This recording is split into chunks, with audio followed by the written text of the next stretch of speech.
Ер нь ямар ч байр суурийг хинч хизээж гаргаж болно. Энэ бол хүний улс төрийн өөрийн асуудал. Тэгээд тэр намаараа бүлгэрээ шийдээд горол тайну мэдээлэл нь өөрсдийн асуудал шүү дээ. Тэр өмнөөс нь дүгнэж хэлээд яах вэ?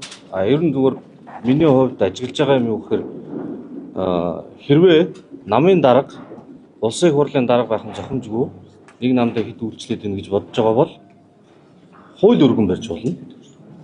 Хуулийн дээр нэг бүсэн тусгаад улсын их хурлын дарга нь намын дарга байж болохгүй гэдэг хууль өргөн барих хэрэг нь бол байгаа шүү дээ.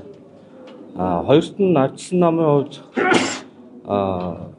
даргын үйл ажиллагаа таалагдахгүй бол огцруулах талаар гар үсэг зуруулаад шаардлага тавьж болно. Тэгээ тоон үрчих юм бол улсын их хурл хилцэн тэгээ шийдвэрлэе шүү дээ, тий. Тэгэхээр иймэрхүү хуулийн дагуу байгаа галцаараа ажиллах нь би эсвэл тэр нарийн дээр юм болов уу гэж бодож байна. Тэгээ хурл хайж яхаар. Тэгээд яг өөр шалтгаан байгаа гэдэг. Барьсан байгаа даа. Уцрал даргаыг бүр улсын хурлын дарга болдог өдөр нь Бат Эрдэнэ дарга бол хүлээж авчихсан шүү дээ. Өөрсдөө ингээд дараад оруулж ирэхгүй байгаа шүү дээ. Дараад оруулж ирэхгүй байгаа. Үгүй юм уу? Бат Эрдэнэ дарга хүлээж авчихсангүй байна.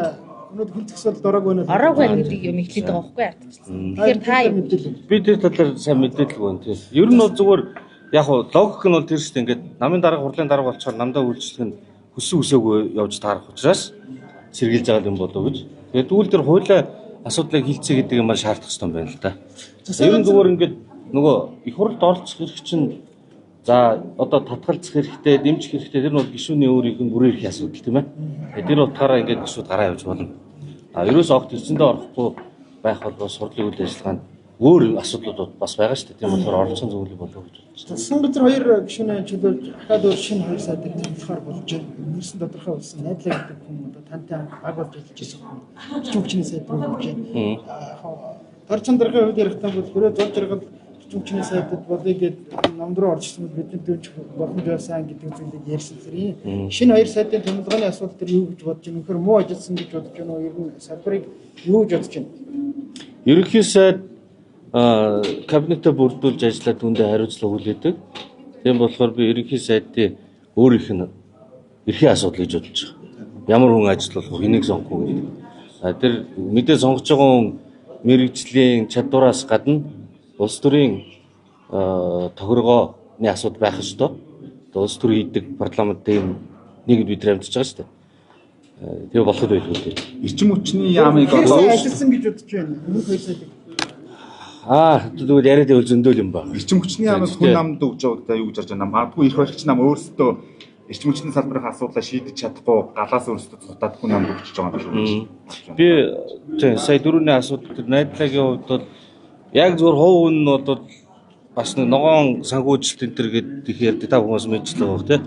Сэргээгт хэрчим мөч ногоон санхүүжилтийн чиглэлээр ажиллаж байсан. Тэгэхээр санхүү загвар тэр талаараа бол гайгүй болчихох уу. Тэгээ салбар нь өөрөө бүтцтэй шүү дээ.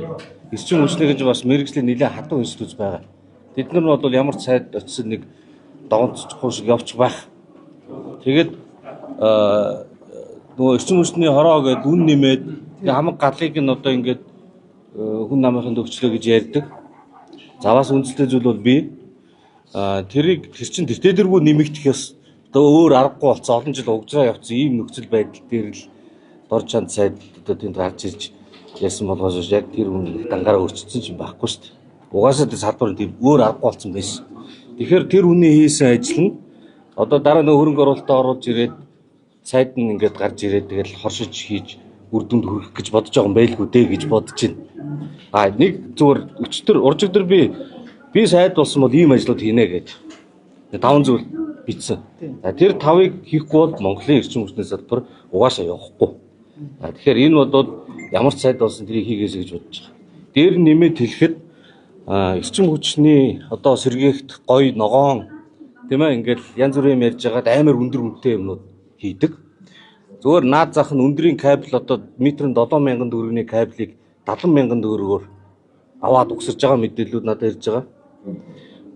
Тэр багнуур дээр батарей хоригдлоор Монголын эрчим хүчний тогтвортой маш сайхан чухал гэдэл их гоё төсөл хэрэгжүүлсэн. Одоо улсын жишгээр бол 20-30 сая долларын бүртгэгдээ ажлыг 80 сая доллараар хийсэн. Ийм юмнууд бол байгаа. Тэгэхээр энэ нэг талдаа хатуу бүтцтэй институцлэгдсэн сайн салбар учраас хэрэг барагтаа бол бас ингээд өдөрлөг солигдоход нэг гарахгүй байх талтай А нөгөө талдаа тэр бүтц дотор мөнгө нааш нь явуулдаг зохион байгуулалттай хүмүүс зөндөө байгаа учраас тэрэн дээр маш хатуу ажиллах хэрэгтэй гэж бодож байгаа. Тэрэн дээр бол хяналт байна. Боловсролын